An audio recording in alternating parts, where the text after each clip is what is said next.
Anda menyaksikan Breaking News Kompas TV terkait dengan pendaftaran bakal calon gubernur dan juga wakil gubernur yang hari ini akan mendaftarkan diri, yaitu pasangan dari Ridwan Kamil dan juga Suswono yang akan dijadwalkan pukul 14 siang nanti di KPU Jakarta. Dan sebelumnya pukul 11 waktu Indonesia Barat tadi, pasangan Pramono Anung dan juga Rano Karno telah mendaftarkan diri ke KPU Jakarta. Sedangkan di Jawa Tengah, tadi pasangan Ahmad Lufi dan juga Yassin telah mendaftarkan diri di KPU Jawa Tengah, dan sebelumnya hari kemarin pasangan Andika Perkasa dan juga Hendrar Priyadi yang diusung oleh PDIP telah mendaftarkan diri di KPU Jawa Tengah.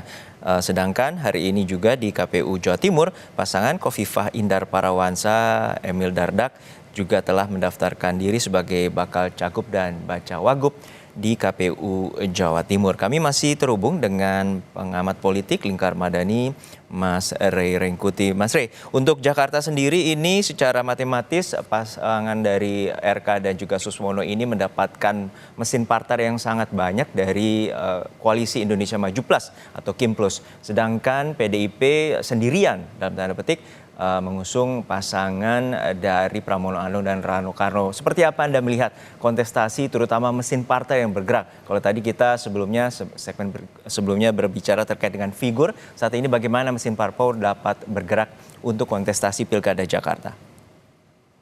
Kalau belajar dari dua pilkada sebelumnya ya, gitu, pilkada 2012 dan 2017, Jakarta memberi semacam pelajaran kepada kita bahwa yang paling penting di Jakarta itu bukanlah banyak sedikitnya dukungan partai politik gitu.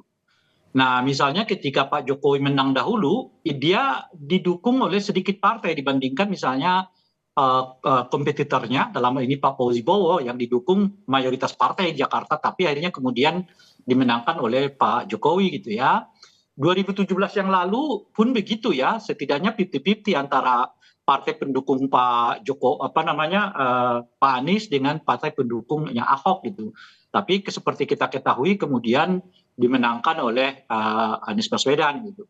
Nah, jadi kalau belajar dari situ sih sebetulnya Jakarta itu pemilihnya itu bukan tergantung kepada banyaknya partai atau kedekatan dengan partai, tapi umumnya adalah mereka yang memiliki catatan cukup baik, alias pemilihnya relatif cukup rasional menurut saya berbanding dengan daerah-daerah lain.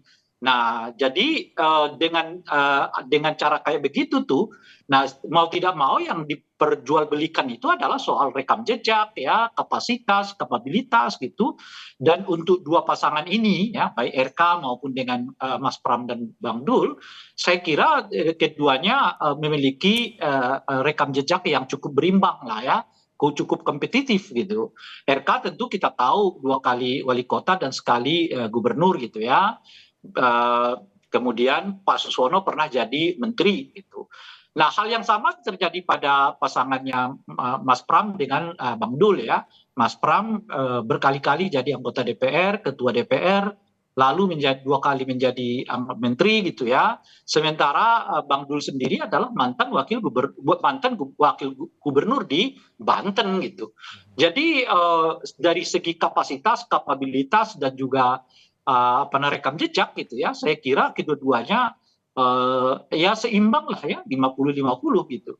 Artinya pengalaman pemerintahannya kedua-duanya itu berimbang gitu. Nah, oleh karena itu mungkin di Jakarta ini sekarang yang menjadi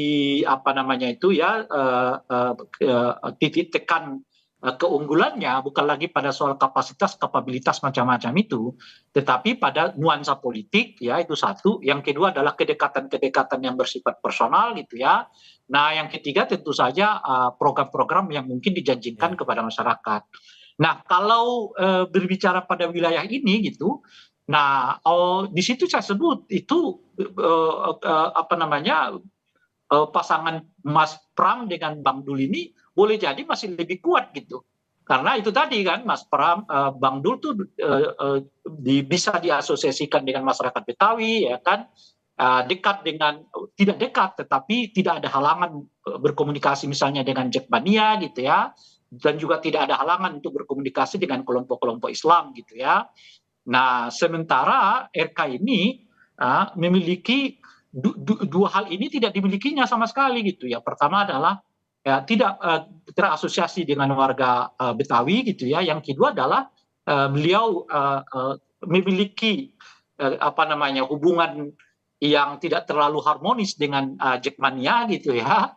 Dan terakhir ya kalau soal Islam mungkin masih 50-50 di antara keduanya gitu. Nah disitulah kelihatan saya mengatakan tadi ya kalau apa namanya itu potensi keduanya di masa mendatang masih bisa 50-50. Cuma kalau dibicarakan sekarang ya tentu saja melalui survei itu kita melihatnya bahwa RK sudah jauh lebih tinggi dibandingkan dengan Mas Pram dan juga Rano Karno itu. Baik, saya menangkap dari pandangan Anda bahwa ada satu faktor penentu lainnya yakni menggait para pemilih rasional terutama warga Jakarta karena dari yang pertama soal popularitas dan kapabilitas tidak dipertanyakan dari dua pasangan calon ini dan juga seperti apa kedekatan dengan budaya dengan warga Jakarta dan ketiga adalah untuk menarik pemilih rasional. Tahan dulu sampai di sini, kita akan breaking news akan kami hadirkan kembali setelah jeda.